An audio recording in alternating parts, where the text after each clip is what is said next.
6:50, your top headlines for Friday in our Smart Start. Out of Steuben County, a homicide case. A man is accused of beating his sister to death with a frying pan. We're told that happened Tuesday inside a trailer in Irwin. State police say that John Marvin's sister, Heather Moran, was sitting at the kitchen table with their father when Marvin hit her in the head with that pan multiple times. Troopers say that their father tried intervening by getting out of his wheelchair, but he lost his balance. He fell and was unable to move. The brother, John Martin II, called 911 and reported the incident. He was located at the residence waiting outside for responding officers and was taken into custody without further incident. Well, Marvin is charged with second-degree murder. He's currently being held at the Steuben County Jail without bail. In Rochester, a homicide case here. A man killed, another hospitalized after a fight inside of a home. That was just before noon yesterday as police responded to Farragut and Prescott Streets. A man was found dead inside the house. Police have not said exactly how he was killed other than this was some sort of fight. The other victim in his 20s is expected to live. RPD is still working to figure out who else could have been involved or know something, a witness. They're asking anyone with information to please call 911. A house on Clay Avenue in Rochester is damaged following a fire. This happened around 8 last night. One person lives there but was not home at the time, so nobody's been reported injured as of this moment. Firefighters say they are still looking into the cause. The investigation into the fiery crash at the Rainbow Bridge that killed a couple from Niagara County last November is at a standstill. Authorities say the Bentley involved was so badly damaged they cannot piece it back together. That car flew through the air at the border crossing, hitting an inspection booth, and Kurt and Monica Villani were killed. Police say the condition of the car's black box is also why the investigation isn't going anywhere. From what I understand, it was severely damaged, so I'm not sure at this point if anything was able to be taken from that or not. I know at one point we were dealing with Bentley, the company. Police say no usable information has come from the recorder yet, so they're relying on what is the insurance coverage investigation, and it's not clear when that will be done. They are hoping eventually it will determine whether this crash was caused by a mechanical failure or a medical emergency. Sunrise traffic as we check the Rochester Metro. Our roads early on this Friday looking good. A little bit of fog out there in some pockets, but in terms of accidents on the expressways, 390, 490, 590 are clear. Well, this just into our newsroom. Thousands of people are right now without power this morning. Almost all of these are for National Grid customers. More than 4,000 in Monroe County, more than 2,000 in Orleans County. These main issues apparently reported in Hamlin and Kendall. It is unclear, though, at this point, what is to blame for the outages. We'll, of course, keep tracking this, so stay tuned with News 8. Visit us on our website, rochesterfirst.com, where we will update you. New developments this morning as AT&T says that a technical error is to blame for yesterday's hours-long outage, which affected thousands of customers across the nation.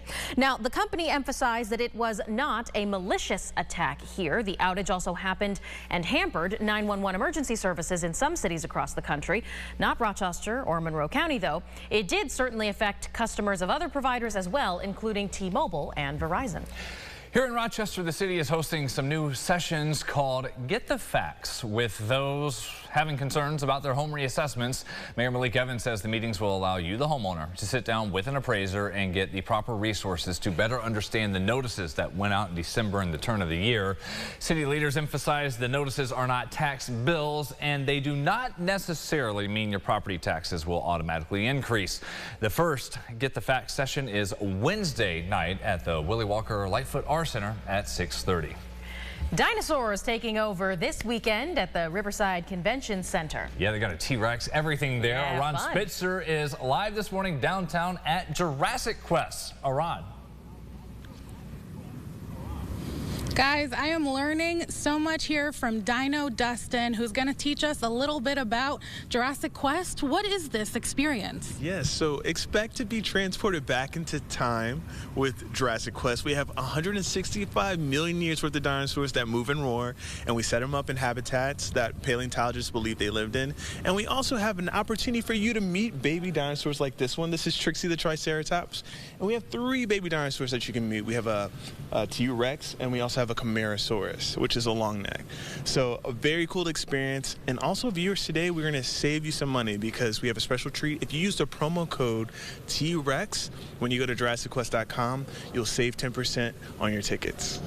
So you're saving on your tickets, which is wonderful. Can you add on some experiences? What kind of experiences other than seeing dinosaurs what can people do here? So they can go to our fossil experience and learn about fossils and see museum grade fossils.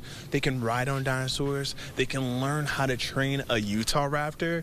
So many things to do, so many unique experiences. It's a memory making machine for the family.